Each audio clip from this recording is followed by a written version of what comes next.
Mike, no. I literally turned my back for a couple of minutes and I look up on my YouTube and it's influencers bad for the hobby?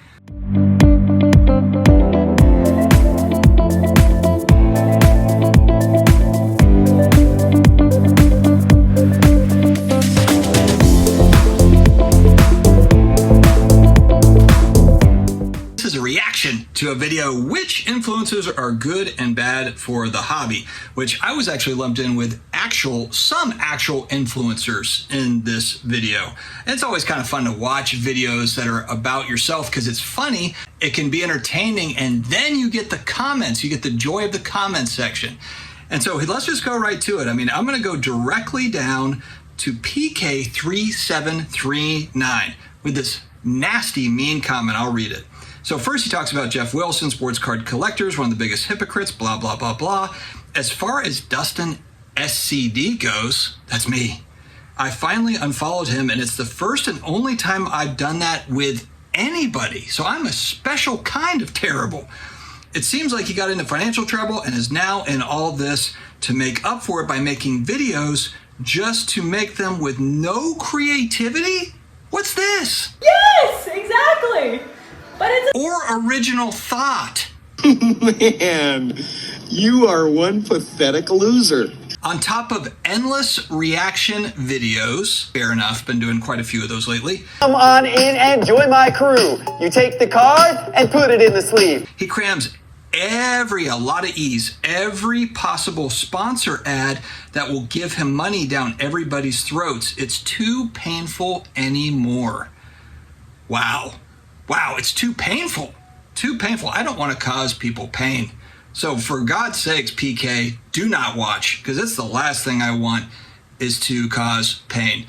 Fair enough with the ads and the sponsors. I get all that. I try to mix those in. It's tricky though, because I'm not making a 30-minute video where I can just use a very small part. But my sponsor stuff is literally like 15, 20 seconds on a 10-minute video. And I get there's ads and all that too. I understand that. I have YouTube Premium, so I don't ever see ads. So for me, when I'm watching this stuff, that $12 a month or whatever it is way worth it. I just watch a lot of YouTube, but I can see how that can be a little bit annoying if there's, kind of a lot of ads and that sort of thing, which actually reminds me, don't forget to check out my GoFundMe. There will be a link in the video description, and SlabMags. There's 10% off SlabMags, the only place on the internet to get SlabMags. So definitely check the video description as well as the pinned comment. And then we've got Frank Schneider responding, sports card dad, a clickbait only. I stopped following his shtick. It's a little bit of a run-on sentence, but that's okay.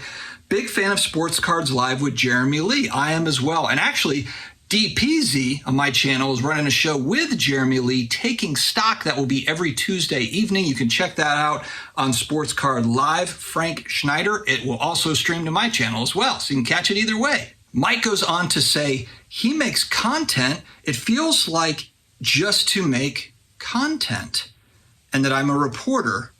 But you know what? Isn't everybody a reporter now? If I go back a few years, so let's go back in time a little bit. If I go back to when I started March of 2020, that's really when I started being a reporter, so to speak.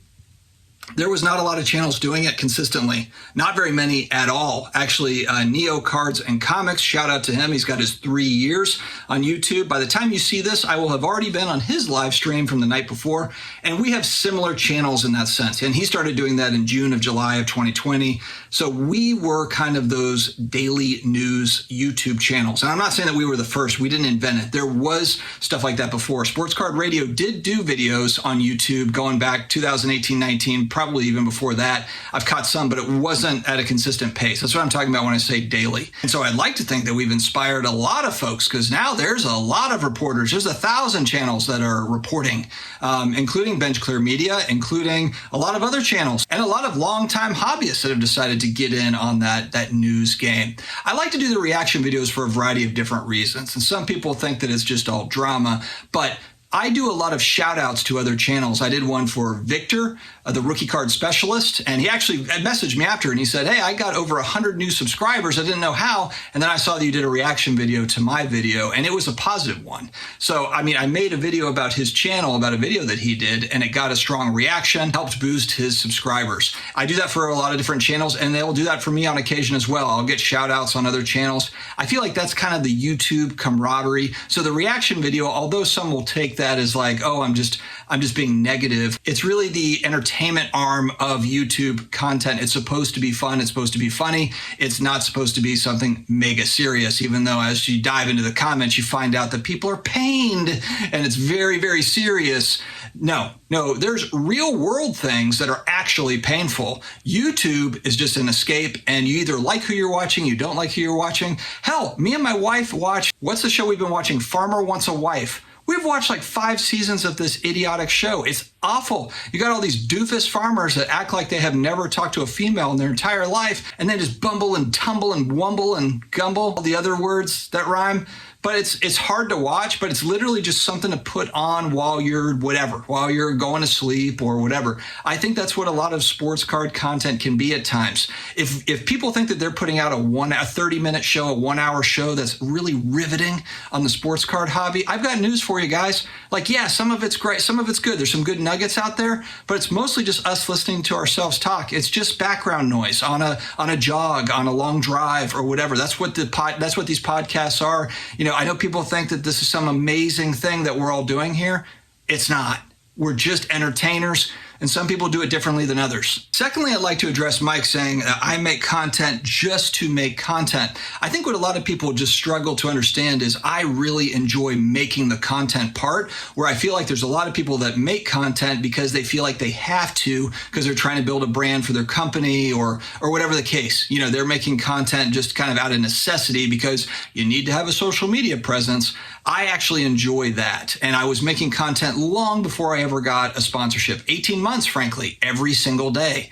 That's a long time to make daily videos for nothing if you don't actually enjoy it. And I do actually enjoy it. So I like coming in, talking to you all. We open up topics, all sorts of different topics. I learn from viewership. I throw out my take. And here's the other thing too, when we talk about influencing, I don't care if people agree with me or not. I'm not putting something out here because I'm trying to get you to agree with my take. I'm just throwing my opinion out into the universe. Take it for what it's worth, and you can agree or disagree. If you agree with me, great. If you disagree with me, that's fine too. It's just all dialogue. It's just all debate. I don't take offense when somebody doesn't agree with me. I do take offense when someone makes fun of my autistic son or, has something very personal that they want to say at me, and they wonder like, oh, I got blocked. I've only probably blocked a dozen people on my channel, and you have to really, really try hard to get blocked. And even some that have tried really hard, I've let it go. So I feel like there's been a very long runway. The YouTube show is fun for me. It's an extension of my hobby experience. And I know for most people, that's probably kind of strange. I think Neo Cards and Comics, I don't want to speak for Rob. I think he's similar in this way. I think he likes the challenge of YouTube. He also likes talking about hobby topics, but he also likes to see like, how's this video topic going to do? How's that one going to do? How does YouTube work? How does this? It's an interest also in the platform itself. And then you also have hobby stuff to talk about. And then you're also getting feedback from the community. There's a lot of moving parts with YouTube content. So, and I don't necessarily fault Mike Baseball Collector for saying that, because it might seem that way, because I am one of those weirdos. I don't think there's many of us out there that just really enjoy making this sort of stuff. Now, Mike Junk Wax Hero, I like him. He actually made a video about graded video games. They're not graded video games, but basically the original black box NES games. I collect those as well. I really enjoy that stuff. That's part of my nostalgia, my 80s, 90s nostalgia experience. He has a good channel too. Junk Wax Hero. Bench Clear Media was where this one was at, and then Baseball Collector is Mike's.